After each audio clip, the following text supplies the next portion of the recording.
That was an excerpt from our latest record, which is called Falling Deeper. And for those of you that don't know about it, it's an orchestral album. It's a 26-piece orchestra, and there are no new songs on there. What it is reworkings of all of our old material, going back to the very earliest times. That tune there is called Crestfallen, and it's the first song that I ever wrote for Anathema, the first real melodic song that I ever wrote for Anathema. That was back in 1990, at the age of 18 years old, when we were still fresh-faced and innocent and just getting on with being young. And it's actually quite a serious subject, that song, as a lot of our early material was, but we didn't have to manufacture this stuff because there was quite a lot of difficulties in those years, some real serious difficulties in the family, and a lot of that informed a lot of my earliest music. A lot of the melancholy that's in the melodies and in the lyrics of that track are based on real experiences. And we always felt that the tunes were great, and the only thing that's really changed over the years is just how we approach the music, in as much as it's not a doom metal band anymore, but the melodies from those days still stand up. But because they were produced in that way, they get ignored, and a lot of people say, you know, that the band has changed so much. And it has, in production and ability and songwriting, but the melodies were always there, and part of the thing with Falling Deeper was the chance to show people that from the very beginning, from the first song we ever did, we had tunes that were comparable with what we've got now. It's just that we had a very different, like a vocal style and very different delivery with the songs, but from the start it was always there. So it started there with Crestfallen, and that had to be the opening piece on the record. And the title, Falling Deeper, is from that song, and it comes from the first t-shirt we ever made. It was a black t-shirt like this one, and it had the lyrics to Crestfallen printed in big letters on the front, and it said Falling Deeper into Fear on the back. And we were all so proud. You imagine being 17, 18 years of age playing... I mean, Paradise Lost had only done one album, and we were playing with them. So it was a really beginning of a new movement. And that title just jumped out, you know, as very a very good way of encapsulating those times. I decided to drop the interfere section from the title because you know, we don't necessarily talk about falling into fear anymore. We might talk about coming out of it on the other side these days, which again is a reflection of what's happened in our personal lives. So so there it is. It's a lovely album. I mean, I'm really, really pleased with it. It grew really in the making. It really started out as a B-side to Dreaming Light. We were going to make a Dreaming Light EP and a video and make a few songs as a B-side to that. But I quickly realised that there was more songs that could do with this treatment, and it started to grow into almost a hindsight part 2 kind of concept, in as much as you know, the cellos and the old songs remade started to come into place. And the difference between this one and Hindsight is only that we've used the full orchestra, which really comes from the experience of working with Dave Stewart on the songs Universal and We're Here Because We're Here, Presence and Dreaming Light. He did those and did such a wonderful job with it.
that's a song called Sleep Insanity, which I remember writing long time ago, one of the very earliest tunes.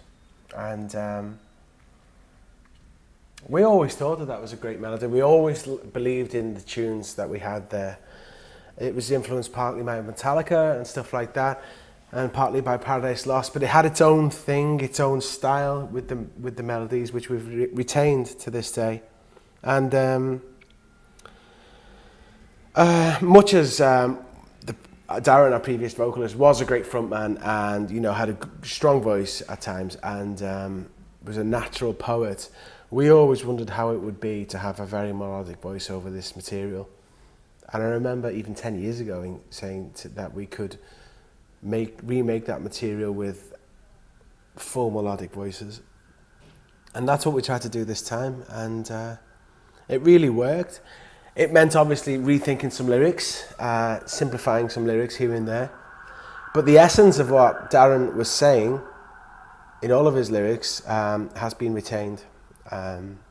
So Kingdom and Sleep Insanity, the basic essence is still there, the basic message that he was getting across. And certainly on this one, I think Dave Stewart and I really hit the ground running, in as much as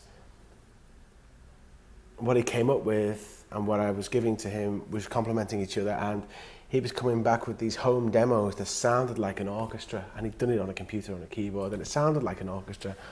A lot of people wouldn't be able to tell the difference, and it was wonderful. You know, we were just working, you know, with the internet and emails, and he was sending me these tunes based on the songs from 1990, and here we were listening to them remade with a 26-piece orchestra, and it was a really great experience. The songs discovered a new lease of life, and you know, one thing that we get accused of quite a lot is abandoning our past. We get a lot of that from the old school fans saying, you know, you're not metal anymore and all of that stuff. And, you know, we were never really metal.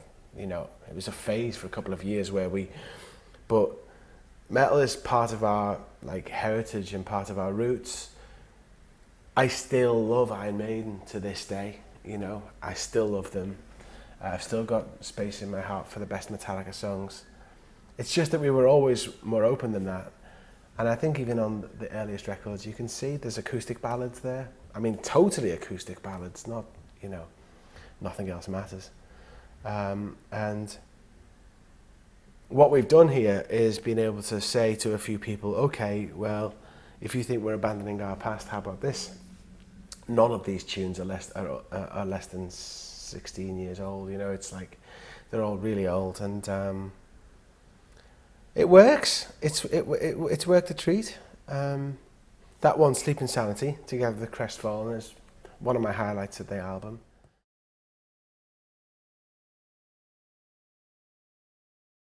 The song that come after that, I think, is the one that was given away free with K-Scope's sampler. It's called Kingdom, which is one of the tunes I really wanted to get into, because it was originally written on a piano like this, and the original was never made to a piano, and it was always a source of regret for us, so we did the piano version in the end.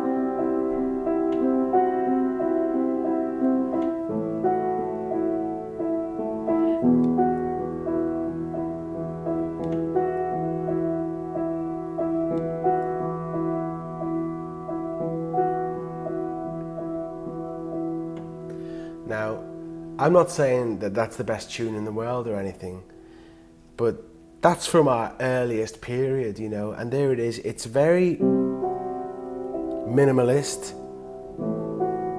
There's only a few notes involved, and yet it seems to carry some feeling that I can't quite put into words. It's definitely melancholy.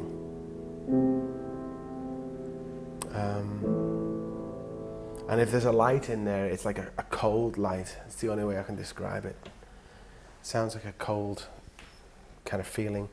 And that goes back to 1994, when we were considered, you know, forerunners of the doom metal thing. And that was written on a piano in a music store that I used to work in my early 20s. And, you know, just seemed ripe for reworking. And we did a mogwai, basically, is what we did. We thought, what would mogwai do?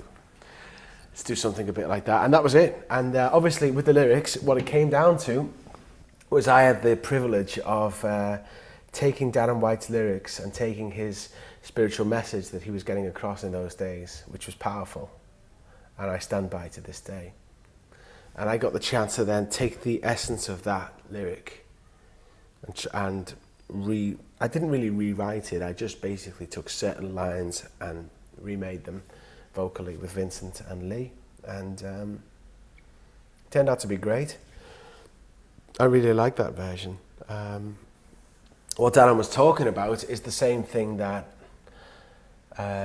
people have spoke about for millennia, which is that the kingdom of God, if you want to call it that, is really inside you as well as outside. It's part of you and you are part of it. They are inseparable. It's life itself. And that's what Darren was saying. You know, when he was saying about we the gods, what he was saying was that we are part of the whole thing. We don't need to worship.